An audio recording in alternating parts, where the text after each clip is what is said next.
Hello everyone, welcome back to the video. Today, we are going to be reacting to basically the prime example of literally everything being done wrong. Pakistan Airlines 8303. This is a video I Mentour Pilot, you should go check it out. Mentour Pilot makes a fuck ton of good videos. Literally, if you want to hear an aviation story, but you also want to know like, eh, something in my teeth. You want to know like everything about it, like everything that led up to it. Why, how, what, all that kind of stuff, and you want to be like the technical information, stuff like that, go watch his videos. He does exactly that. It's amazing. And you actually learn some stuff like that. If you like compares compares videos to Mayday Air Disaster, for example.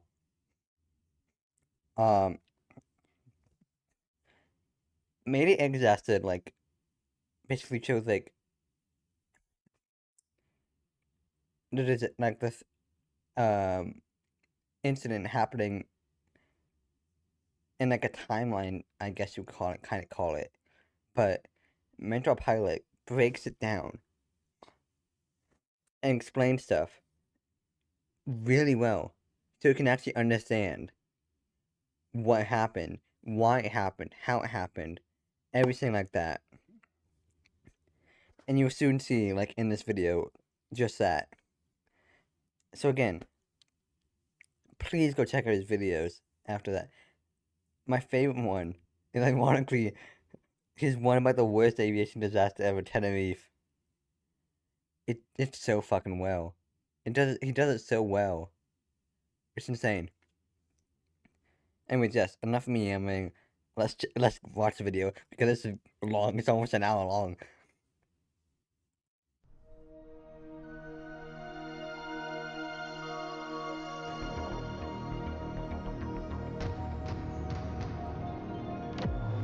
And the editing is A gear-up supreme. landing, followed by a dual-engine failure. Two of the most rare emergencies in the airline world combined in one flight.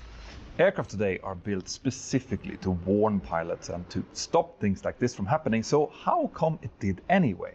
The answer to this will be told in one of the most shocking accidents in modern history. Stay tuned. Don't do this, by the way. What is the actual core of aviation safety? If we have to strip down all of the rules, regulations, procedures, checks, and everything else that makes aviation so safe, then what are we actually left with? Well, I think that at the bottom of everything, sitting as the unshakable foundation of aviation safety, is individual responsibility and professionalism. And it is with that in mind that I want to start this story, which has shocked me deeply, and I think you will be as well. On the 22nd of May 2020, a Pakistan International Airlines crew was getting ready for a reasonably short domestic flight from Lahore in Pakistan over to Karachi. This would have been a very standard flight if it wasn't for the fact that it happened in May of 2020, meaning that the whole world was in the grip of the COVID-19. Oh yeah, I remember that. Oh god damn it. It's been a while. Almost 6 years now. Oh my god. Pandemic. This meant that there were strict lockdowns in place in Pakistan, and this flight was one of the only flights that was still being operated. On top of that, it was also taking place during the holy month of Ramadan, meaning that most of the crew members were fasting. For those of you who are unfamiliar with this Muslim custom, it includes not eating or drinking between dawn and sunset, and this flight was scheduled at around 1300 local time, which would have been around standard lunchtime. We have very little information about how the two pilots spent their day before this flight, but they had both flown significantly less than normal during the preceding 30 days. The captain had flown 10.5 hours during the 72 hours before this flight, meaning that at least he shouldn't have been rusty, but the first officer had not flown anything for an unknown amount of time. Oh my god. In any case, it was with this background that the two pilots met up. Please don't tell me that this can be the first officer pilot flying. Please don't. In the crew room in Lahore to start planning for the flight. The weather was looking quite okay, with only some thunderstorms expected in Lahore much later in the afternoon, and at their destination, Karachi, the visibility was okay, with light to occasionally gusty winds from a southwesterly direction and no clouds detected. A really nice day for flying, in other words. The pilots continued by checking through the NOTAMs as well as their flight plans, but nothing looked out of the ordinary. They then continued over to brief their 6 cabin crew members who they were going to work with, and then they all walked together out towards the aircraft. So, who were these 2 pilots that were going to fly together then? Well, the captain had just turned 58 and had been working with Pakistan International Airlines for... Captain, 58 years old, Captain gained his initial medical fitness from Civil Aviation Medical Board Camp, Lahore, on 15th of April 1987. Subsequently, I'm sorry, it's 9 p.m. My brain is dead. He underwent regular medical renewals as per the procedures defined by the PCAA, with no exception except wearing glasses. Pilot license type: Airline Transport Pilot License, ATPL-A, on March 7, 2007. Total flying hours: 17,252 hours. Total on type: 4,783 hours. Over 24 years. He had a valid medical and license at the time and over 17,250 hours of total experience. As part of those, just under 4,800 hours had been flown on the Airbus A320, on which they were now going to be operating. He had also recently been appointed as a standards inspector on the Airbus A320 fleet, meaning that he was seen as someone that was suitable to make sure that other pilots were following the standards expected when operating on this aircraft. And that's worth keeping in mind. Oh God. But one really interesting tidbit for this story actually has to do with how the captain had managed to join the airline in the first place. Because when he applied back in 1996, he had been required to go through a psychological evaluation, like all of us pilots have to do. He ended up failing that assessment with, let's say, a far from flattering evaluation from the airline psychologists. Oh damn. They said that he was of bossy nature, firm, dominant and overbearing. He had below average intelligence and he tends to have little regard for the authority. He also had low mechanical comprehension with low comprehension of spatial relations, and his level of stress tolerance was also quite inadequate. Now that evaluation would have flattened almost anyone and also likely pushed them towards another choice of career, but not this guy. Oh, he instead God. asked for a second opinion from 5 other psychiatrists, 3 of them from the UK, who all gave him a green light to continue as a cadet.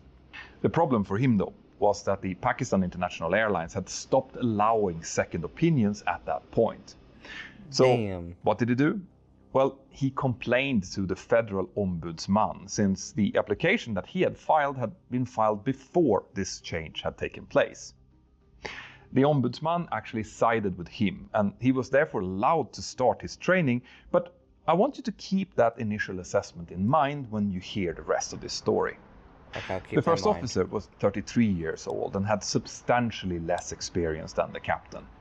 He had joined the airline about 10 years before, and during those 10 years he had only flown just under 2,300 hours, the majority of which, about 1,500 hours or so, on the Airbus A320. We don't know much about the first officer, but we do know that he had received some negative feedbacks during his initial training, which had held him back from being upgraded from second officer to first officer. But after 2015, his training history was pretty clean. Having said that though, given his limited experience and the fact that he was now going to be flying with a much more senior standard pilot, we can assume that the power gradient in the cockpit was probably quite steep. Ooh. In any case, as the whole crew were now walking out towards the aircraft, the pilots decided that the first officer was going to be piloting. Oh God, no. No. Bro, oh my God, I called it. Flying for this flight. This meant that the captain was going to be in charge of doing the walk around, but before he started doing that, he went inside the cockpit to look through the technical logbook.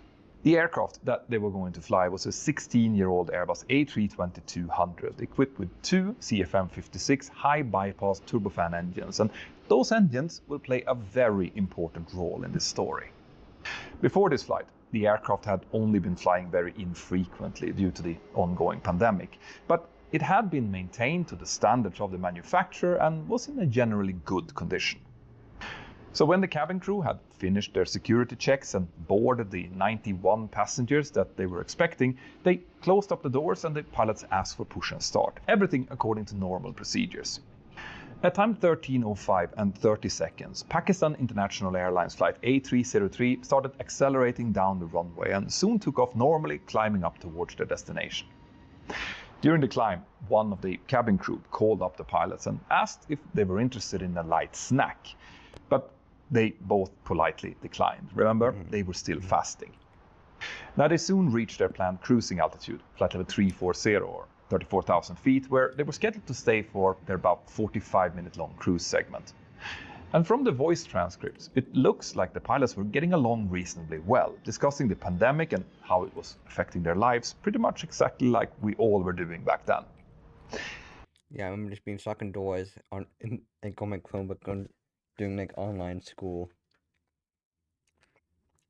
Bruh, I swear to God. But it was when they were getting closer to the top of the descent that the first clues of what was ultimately going to cause this accident started to appear. And I will tell you all about that after this. No.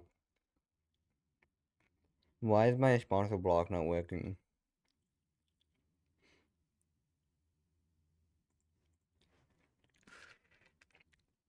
You can try Nord out completely risk-free for up to 30 days, since they will pay you back if you feel that they weren't right for you. Thank you, Nord. Now back to the video. At time 13:24 and 24 seconds, the flight was handed over to the Karachi area controller, who welcomed them onto the frequency and then cleared them for the Navabasha 2 Alpha arrival into Karachi. He also told them that they could expect the ILS approach for runway 25 left after that. Now, since the first officer was pilot flying, it was his duty to prepare the aircraft for the coming approach and also to complete the approach briefing. But as the top of descent started getting closer, there was no signs of any approach preparations being done. Instead, the pilots just kept chatting away about some other non-operational stuff. Now, just for context here, in my airline, we typically start preparing for the approach about 100 nautical miles before we are expected to start descending. And we do that because there are actually quite a lot of things that needs to be done. The pilot flying would normally then hand over the controls to the pilot monitoring, meaning that the PM would be in charge of both the radio and the controls during this period, which would allow the pilot flying to concentrate on preparing all of the radios, courses, flight management computer, and the minimas. Once that had been done, the pilot flying would then give a comprehensive briefing to the pilot monitoring, pointing out any potential threats during the descent and how to deal with them. After that, the arrival procedure should be discussed, what type of approach they were planning on flying and how to properly fly that approach, including the missed approach procedure, followed by the landing distance calculations and the expected taxi routings. Of course, this type of briefing can be shortened down slightly if the pilots are very familiar with the airport or if it's the second time that they're arriving to that same airport that day, but it can never be completely removed. Having a shared picture of what is about to happen is super important, as noticing any deviations will then be much easier. Accurate preparations and that can be pretty good.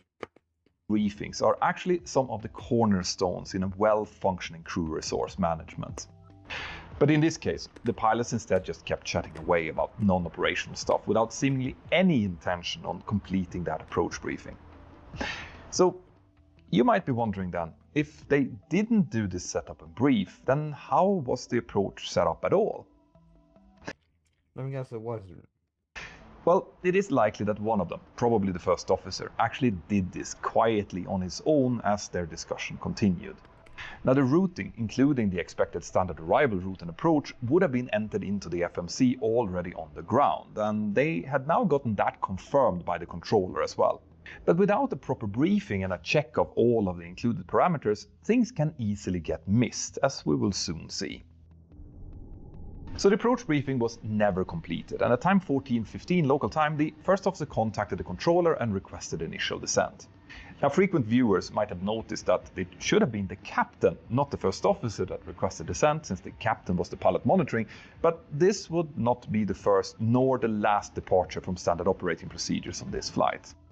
Anyway, the Karachi controller answered the request and cleared them to descend initially to flight level 100 and on pilot's discretion proceed direct to a point called Makli, which the first officer also read back. And now came another flagrant disregard for correct procedures. You see, after an altitude clearance has been received, the pilot flying should set the new cleared altitude in the FCU and then call out set. The pilot monitoring should then verify that the value entered was the same as he or she heard, and if that was the case, then he or she should respond flight level 100 checked. By doing it this way, there is very little chance of someone making a mistake because of a misheard clearance. And if that still would happen, well, then this procedure would pick it up and a level bust could be avoided. This is a super important procedure, which we trainers hammer into our students on a daily basis, but it didn't happen here. Instead, the FCU was just updated to flight level 100, but there were no call-outs from any of the pilots. The second part of the clearance included what is known as a direct routing to a point called Makli.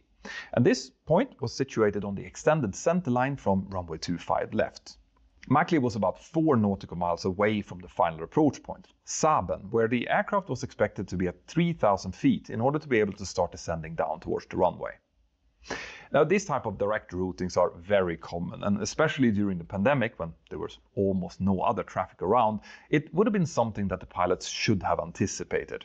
Now, we pilots normally love these type of directs as they essentially are shortcuts, but they do also represent a potential challenge. Like I mentioned before, the aircraft flight management computer will calculate a top of descent based on the most economic idle descent profile. But that profile will assume that the aircraft have exactly as many track miles to achieve this descent as the pilots have programmed into the FMC. So if a shortcut like this is received, this can actually cut away quite a lot of these available track miles, meaning that the aircraft would end up being high on profile. Now, that's normally not really an issue. We can always use speed brakes or allow the aircraft to speed up to get rid of some of that extra energy, but interestingly enough, that didn't happen here.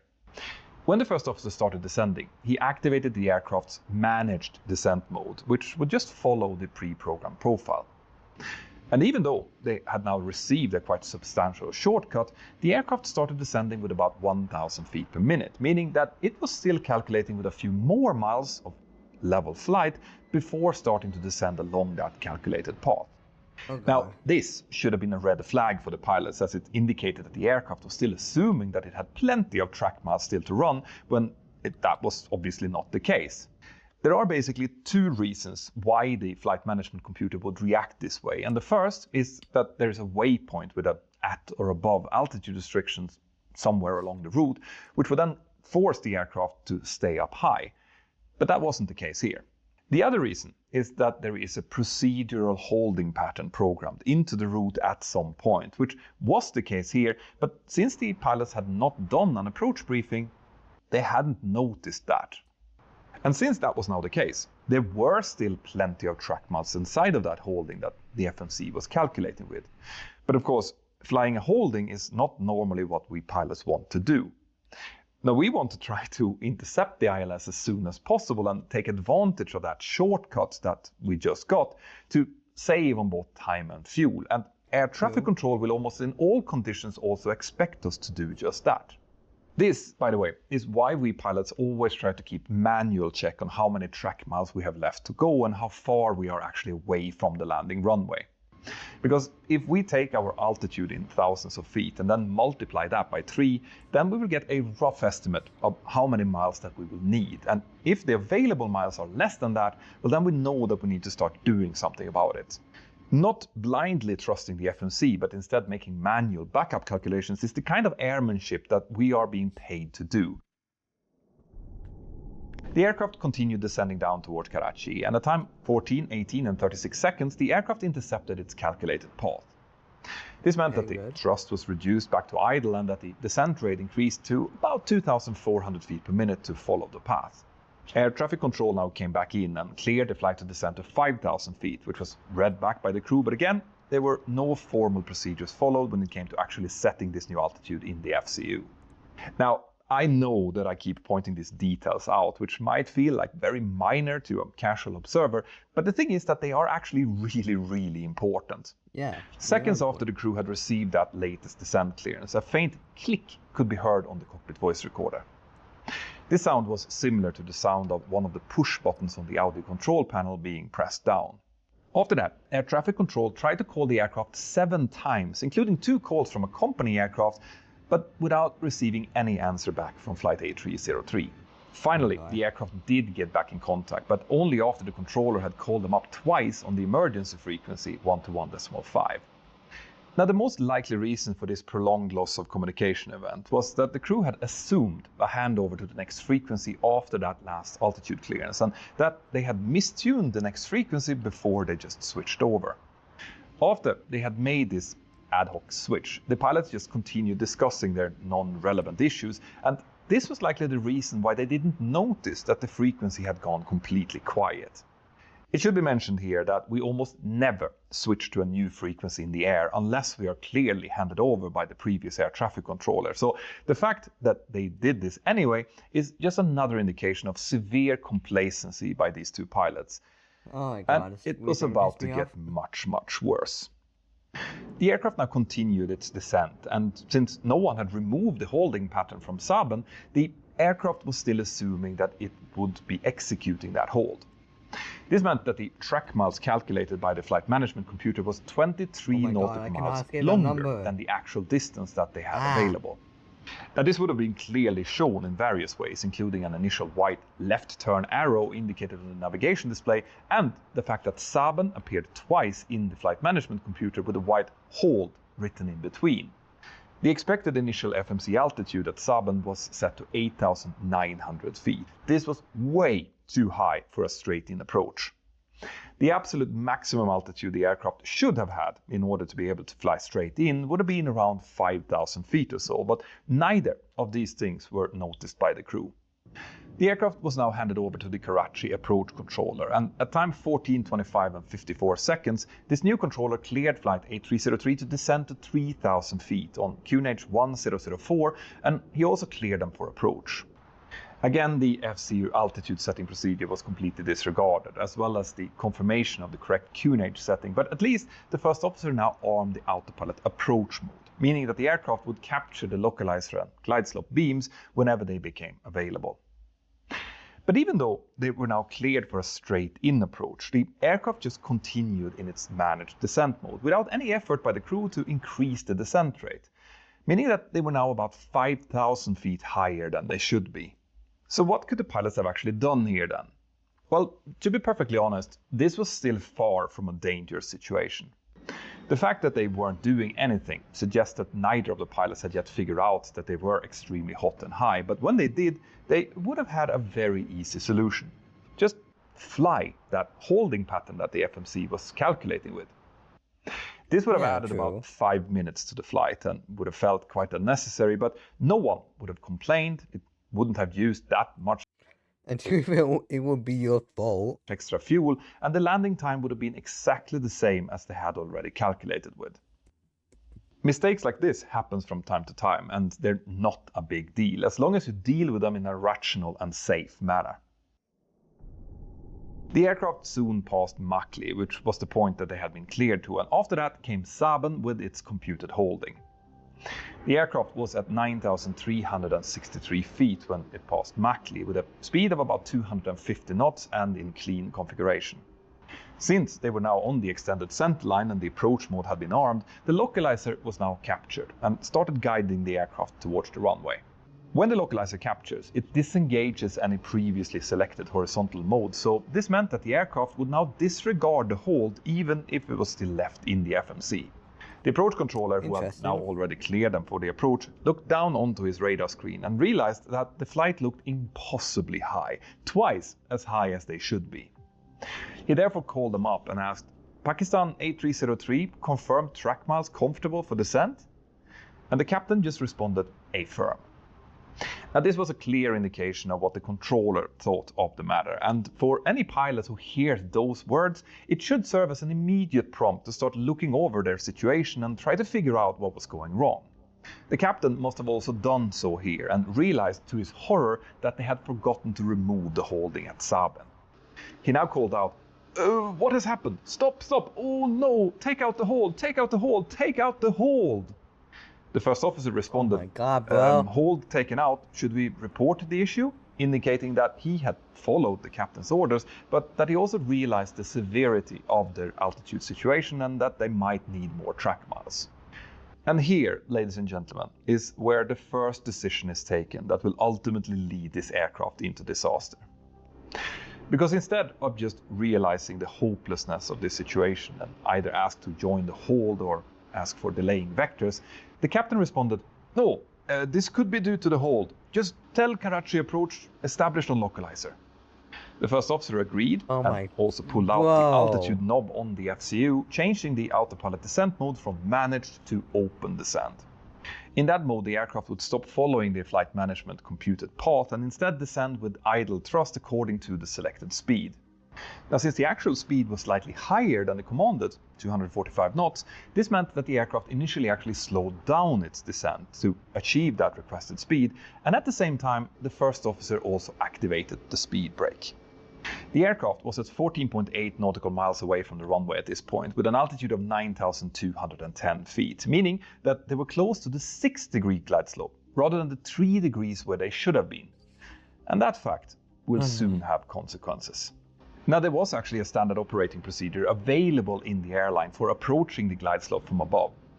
That instructed the pilots to use vertical speed with a maximum value of minus 1,500 feet per minute to try and intercept the glide, but that was clearly not going to be enough here. So with the speed brakes activated and the open descent mode, the aircraft now started descending significantly faster, and again without any correct FMA callouts or coordination from the crew. At the same time, the Karachi tower controller had also realized that the incoming aircraft was really high. He called up his colleague, the approach controller, and told him, "Sir, it's too high." And the approach controller, who had already seen this for quite a while, responded, "Yes, it's too high. I'm observing it and I will give it an orbit." A few seconds later, he then called up the aircraft and asked, "Pakistan A303, report level passing?" The captain responded, "Out of 75 for 3,000. Now, the real altitude was actually 7,700 feet, meaning that the captain now wanted to make it look less than it actually was, clearly showing that he was aware of the issue.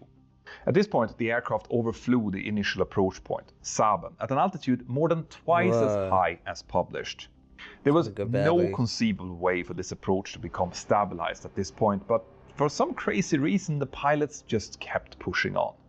As they passed 10 nautical miles on final, the controller again prompted them about the distance, clearly to show that the altitude that they were at was completely inappropriate for that distance. But the captain, again, just responded, "No problem, sir," and continued. Now, so far, although the aircraft was insanely high, the crew hadn't yet started breaking any limitations, but that was soon about to change.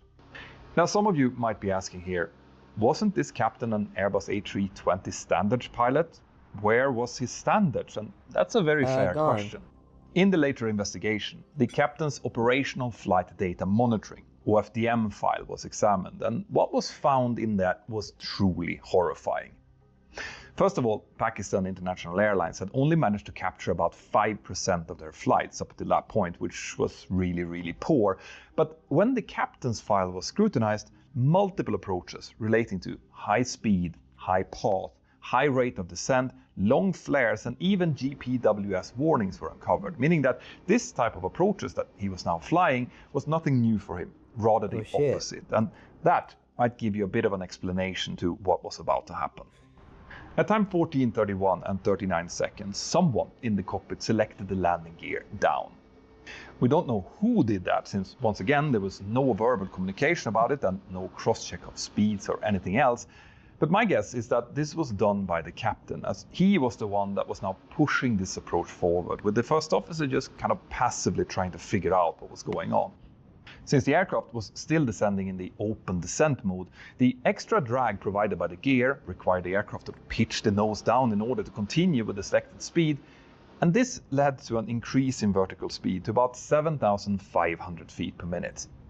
Only seconds after the gear had been selected down, the approach controller again tried to get the crew to realize their position by telling them, "Sir, orbit is available if you want," meaning that the crew could make a 360-degree turn to lose some altitude. But the captain just told the FO, "Say it's okay," and the first officer transmitted, "Negative, sir. We are comfortable we are going to make it."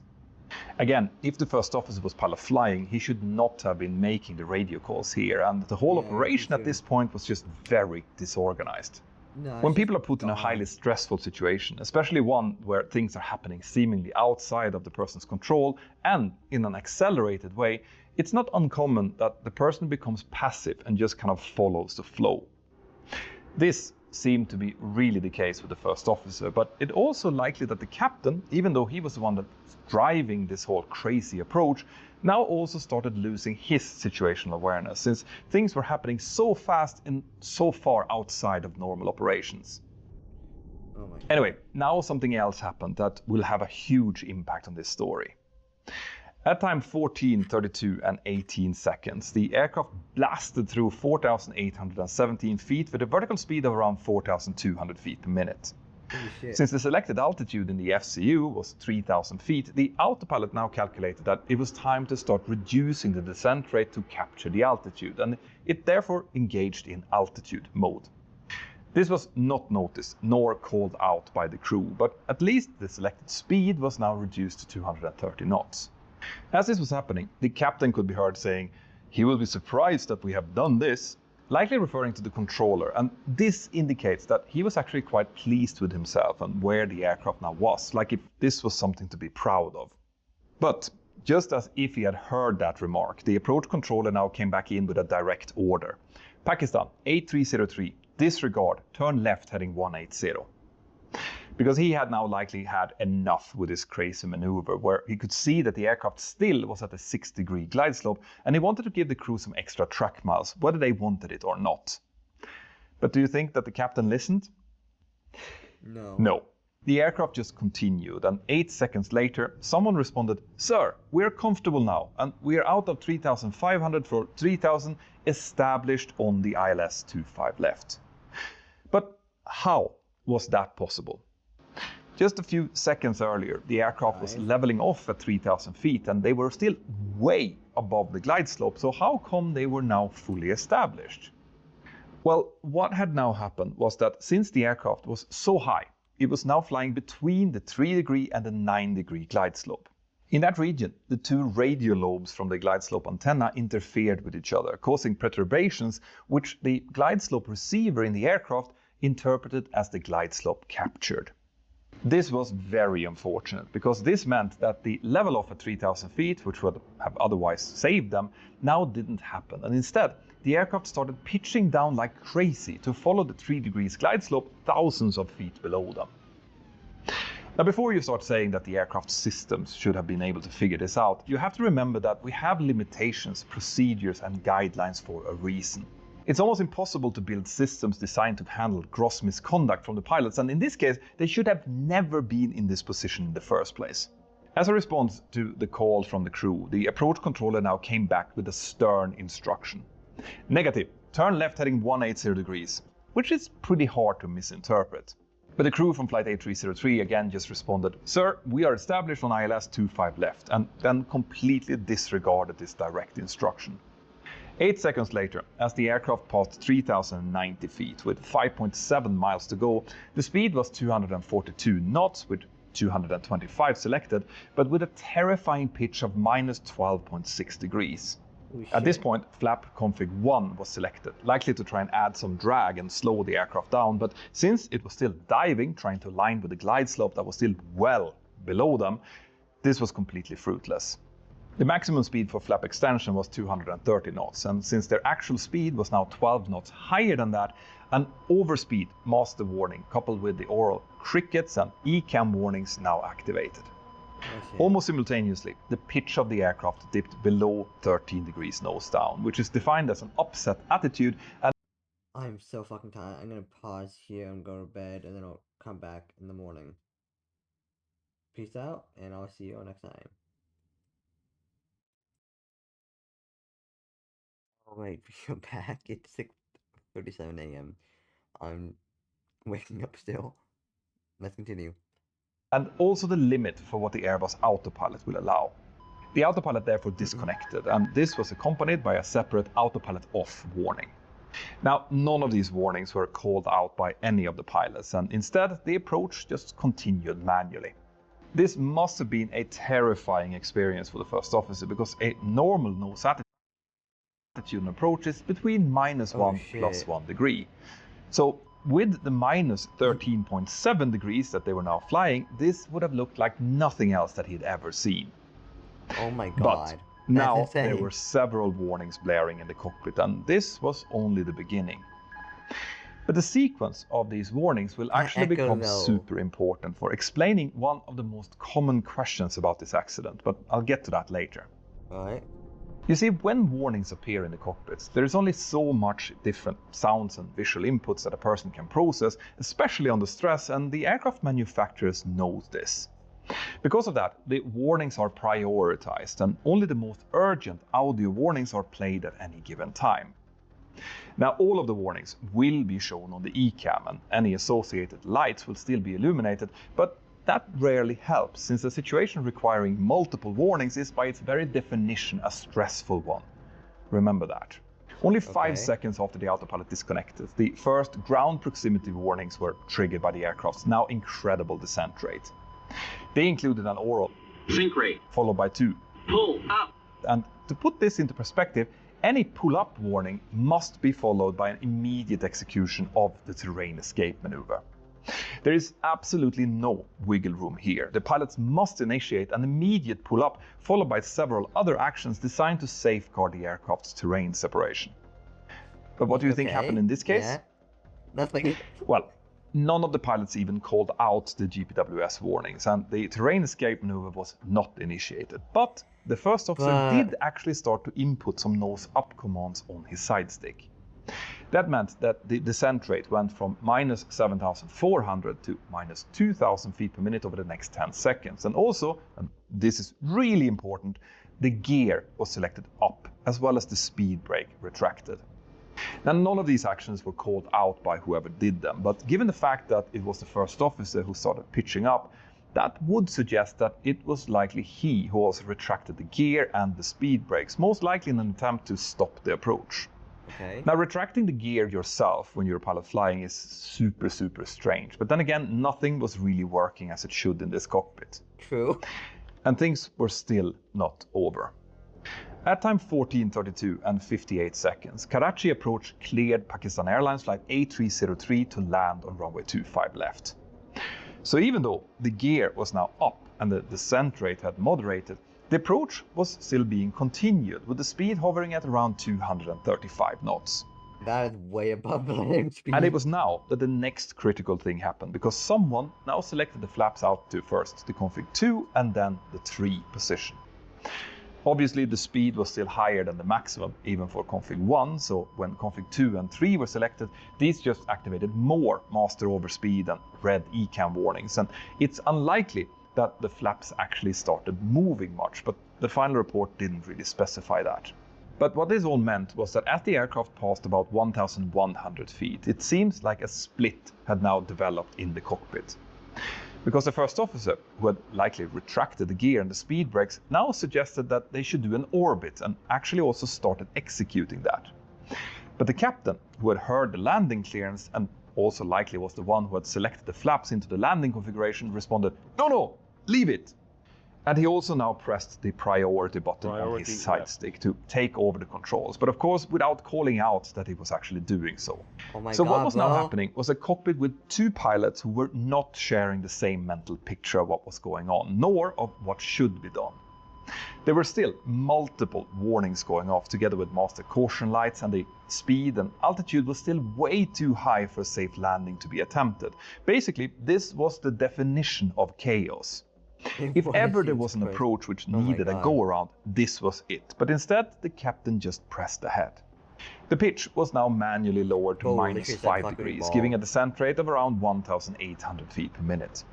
The speed was 220 knots, likely increasing, and they were more than 2 dots high on the glide slope as they passed the landing gate of 1,000 feet. This is where they should have been stabilized. On speed, altitude and thrust with all checklists complete in order to be able to continue the approach, but since none of the other standard operating procedures had been followed, neither was this one. I also think it's super important to point out here that the captain had likely been the one who had initially lowered the landing gear much earlier out on this approach, and he had now switched over to become pilot flying. But it was likely the first officer who had brought the gear up, whilst he was pilot flying, and none of them had verbalized any of these actions nor completed the landing checklists. So given the extreme stress and confusion which now dominated this cockpit, it is very possible that none of them were actually sure in what configuration the aircraft actually was. And that brings us down to the very last available barrier, built specifically to try and avoid disaster, and that's the aircraft's various warning systems.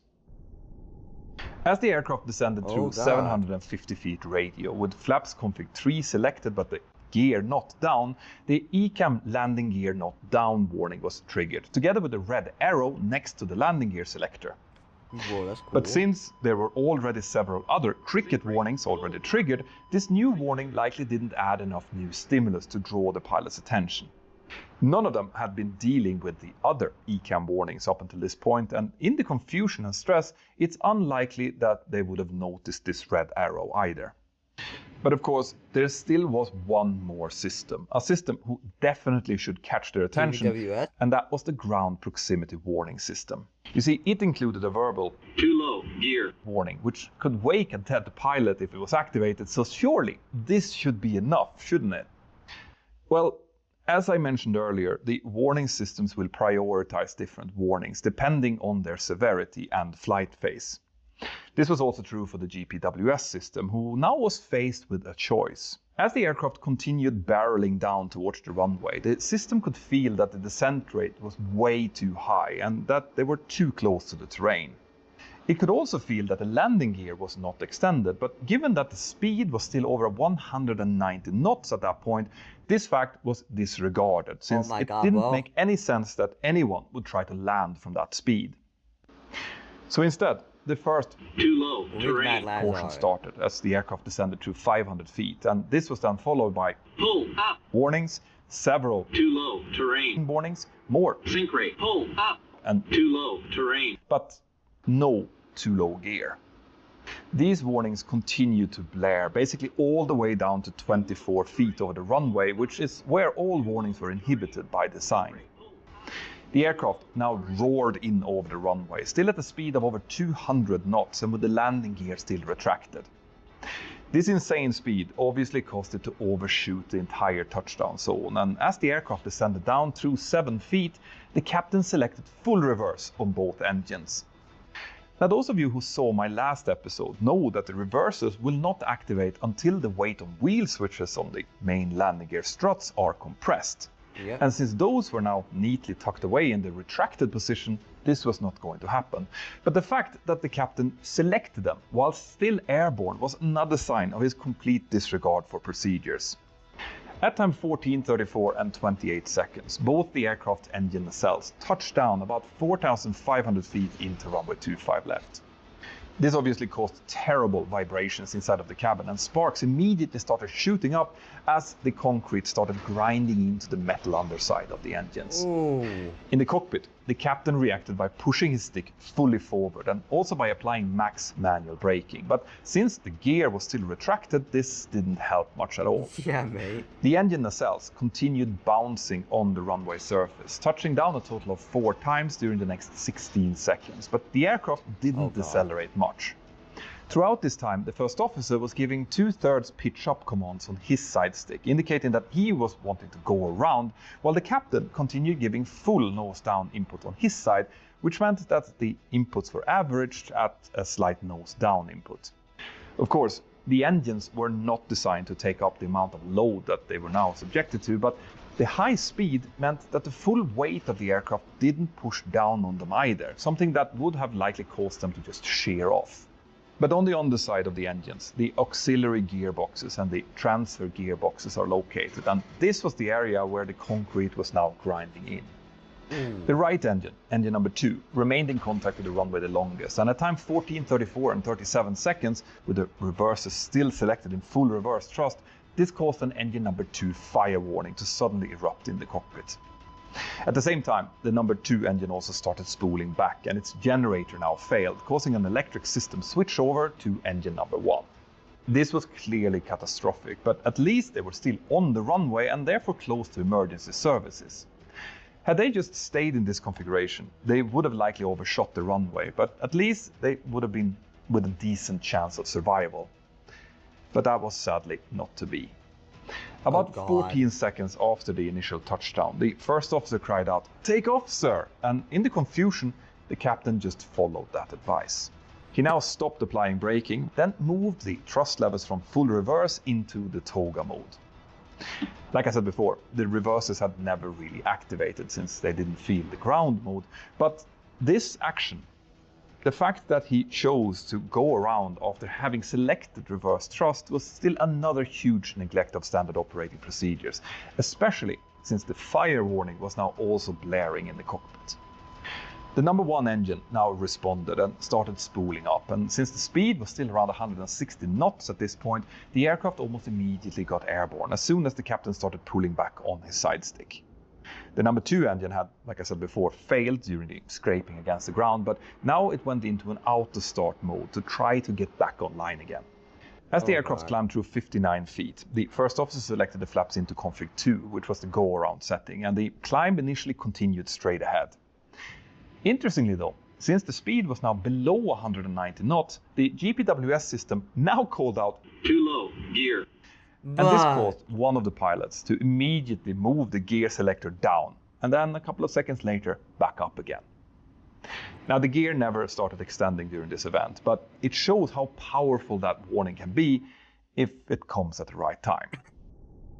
The first officer now called up Karachi approach and declared that they were going around, and down on the airport, everyone had seen the huge sparks from the belly landing, so a full emergency had already been declared. Engine number 2 now slowly started recovering again, and when it did, it started indicating some quite big vibrations. The crew started accelerating and retracted all of the flaps, but if they would have looked down onto their engine displays, they would have seen that the engine oil levels on both engines were now quickly dropping. You see, the fact that the housing on the underside of both of these engines had now been sanded down into 2 huge holes meant that all of the engine oil was now gushing out through those holes. And even though these engines had shown incredible resilience up to this point, they were now operating on borrowed time.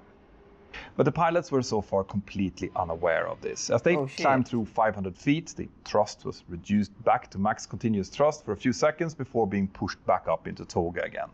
Both engines responded accordingly to this command, but they were also showing very high levels of vibration. The captain now selected open climb and moved the thrust levers into the climb detent, but as the aircraft climbed through around 1200 feet, first engine number 2, then engine number 1, low oil pressure warnings were triggered, and those came also together with the associated master caution warnings and crickets. This was just cancelled by the crew, and at 2,160 feet, autopilot 1 was connected as the aircraft continued climbing toward 3,000 feet. Karachi approach now called up the aircraft and cleared them to turn left onto a heading of 110 degrees and continue climbing to 3,000 feet for downwind for a new approach. But the controller didn't tell them about the observed belly landing. The crew read this back, but as they started turning, engine number 1 had finally had enough and now started failing. Oh shit. This was a serious issue because remember, the engine number 2 generator had already failed down on the ground, so if engine number 1 now failed, there would be only the APU and the ram air turbine left to provide electrical power. But at this point, the almost non-existing CRM and situational awareness between these two pilots again reared its ugly head. Because at time 14:36 and 6 seconds, the first officer called out, "Thrust lever number 2 to idle, move number 2 to idle." Now it's unclear where this suddenly came from, but given that it was the number 2 engine who had the original engine fire indication, it's possible that this was now what he was dealing with. The problem though was of course that what he was now doing was reducing the thrust on the only engine that was still functioning. 10 seconds later, both the flight data recorder and the cockpit voice recorder stopped working since both the generators had now failed. This caused the ram air turbine to be deployed, which resumed the CVR, but not the data recorder. So from this point, we don't really know all of the details of what happened, more than what we could deduce from the cockpit voice recordings. Anyway, the aircraft continued flying downwind, and the highest indicated altitude was 3,140 feet. Since engine number 1 had now failed and engine number 2 was in idle, the aircraft started descending and also losing speed. Several cavalry charge alerts was now heard in the cockpit, together with 2 dual inputs and stall warnings. The aircraft was at 1,900 feet, descending on heading 103 degrees and with a ground speed of 222 knots when this happened, and the captain now asked the first officer where the runway was. The first officer just pointed this out, and seconds later a C-chord altitude alert could be heard. As this was going on, the Karachi tower controller called up his colleague, the approach controller, and asked him to confirm with the crew whether their gear was down or not.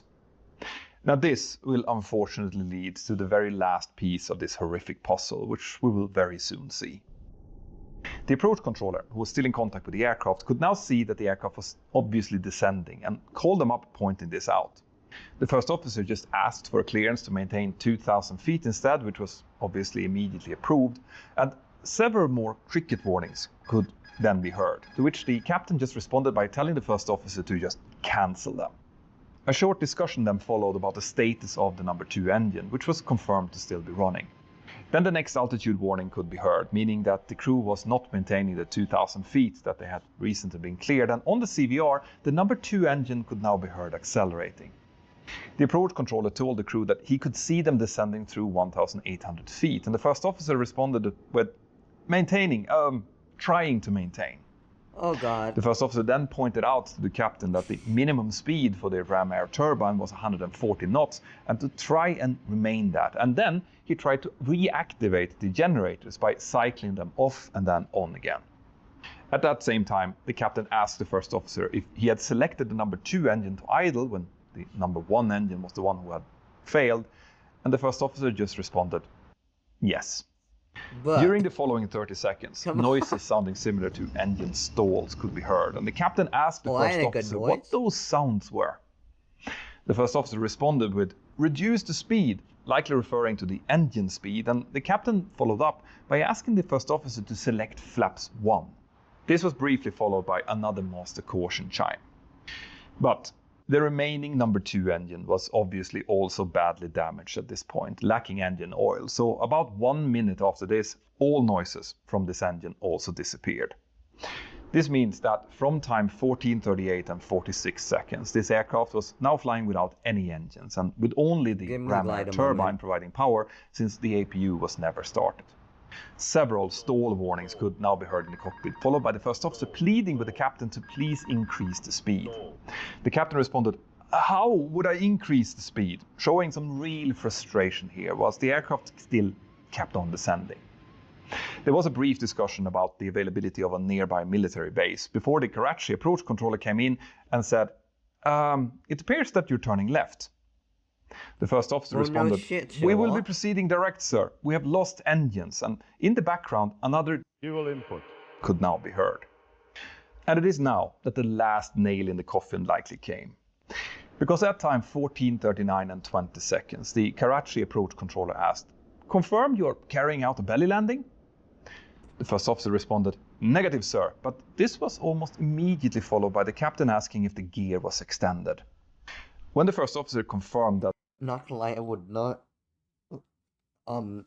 extend the gear because again, you're flying with no engine, mate. That's gonna increase drag and decrease the gliding distance. The gear was not extended. A sound similar to the landing gear lever being moved down could almost immediately be heard.